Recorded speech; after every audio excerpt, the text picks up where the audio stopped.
हम लोगों का प्रश्न है 37 का 10% कितना होगा। तो चलिए इस प्रश्न को हल करते हैं और देखते हैं कि 37 का 10% यानी कि 3700 का 10% कितना होता है।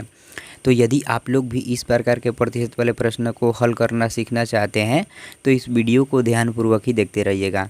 तो देखिए यहाँ पर 3700 है ना, तो इस 3700 को इसी तरह से यहाँ पर लिख लेंगे।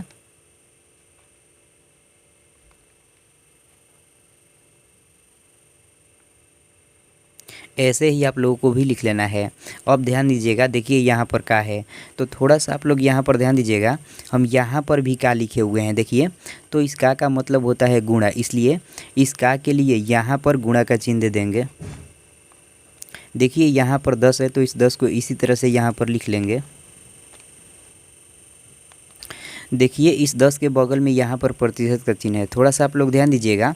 हम यहाँ पर भी प्रतिशत के चिन्ह दिए हुए हैं देखिए, तो इस प्रतिशत के चिन्ह का अर्थ होता है 1/100, इसलिए इस प्रतिशत के चिन्ह के लिए इस 10 के गुणे में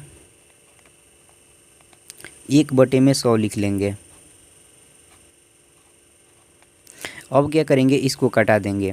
तो आसानी के लिए इस 1 जीरो से इस 1 जीरो कटाएंगे और इस दूसरे जीरो से इस जीरो को कटा देंगे।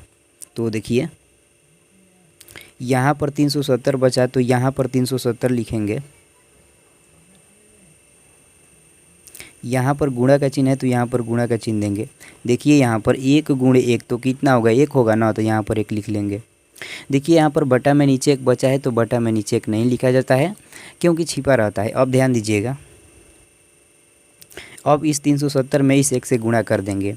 तो जब 370 में 1 से गुणा होगा तो 370 ही ना होगा, तो यहाँ पर 370 लिख देंगे।